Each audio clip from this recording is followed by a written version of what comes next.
सुबह का समय था। सूरज धीरे धीरे निकल रहा था और हल्की ठंडी हवा बह रही थी। गांव के रास्ते पर एक किसान अपने खेत की ओर जा रहा था।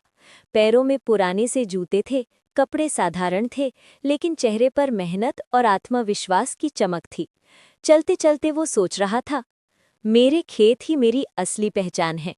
यही मेरी मेहनत को फल देते हैं और यही मेरे बच्चों के सपनों को पंख देते हैं। उसके जूते भले ही पुराने हो चुके थे, लेकिन हर कदम के साथ उनमें उम्मीद की खनक थी। जैसे जैसे वो खेत की ओर बढ़ता गया, उसकी आंखों के सामने परिवार की तस्वीरें तैरने लगी। बच्चों की पढ़ाई, माता-पिता की सेवा और पत्नी के चेहरे पर मुस्कान। किसान जानता था कि उसकी मेहनत ही इन सब की खुशी का कारण है। खेत पर पहुंचते ही उसने मिट्टी को अपने हाथ में लिया और मुस्कुराकर बोला, तू ही मेरी असली ताकत है। मैं तुझे सींचूंगा, तुझे संभालूंगा और तू मुझे दोगुना लौटा देगी। धीरे धीरे वो हल चलाने लगा। पसीने की बूंदें उसके माथे से गिरकर मिट्टी में मिल रही थी, लेकिन उस पसीने की हर बूंद उसके लिए सोने से भी कीमती थी, क्योंकि वो जानता था ये पसीना ही आने वाले कल की रोटी और समृद्धि है। किसान सोचने लगा, अगर शहर के लोग मेरी मेहनत को समझें तो उन्हें भी लगेगा कि असली हीरो वही है जो खेतों में दिन रात मेहनत करता है। कुछ देर बाद गांव के बच्चे वहां से गुजरे और बोले, काका, आप रोज इतनी मेहनत क्यों करते हो, कभी थकते नहीं?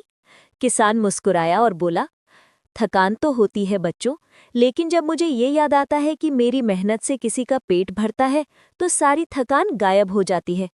बच्चों की आंखों में चमक आ गई। उन्होंने सोचा, असली प्रेरणा तो यही है कि बिना रुके, बिना थके अपने लक्ष्य की ओर बढ़ते रहना।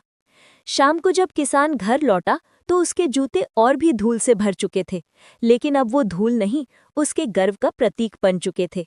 उसने परिवार को मुस्कुराते देखा, बच्चों को पढ़ते देखा और बूढ़े माता पिता को दुआएं देते देखा।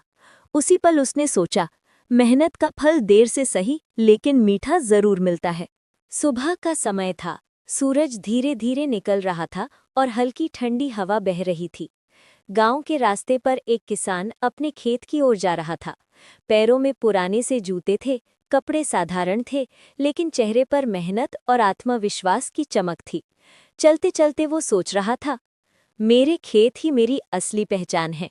यही मेरी मेहनत को फल देते हैं और यही मेरे बच्चों के सपनों को पंख देते हैं। उसके जूते भले ही पुराने हो चुके थे, लेकिन हर कदम के साथ उनमें उम्मीद की खनक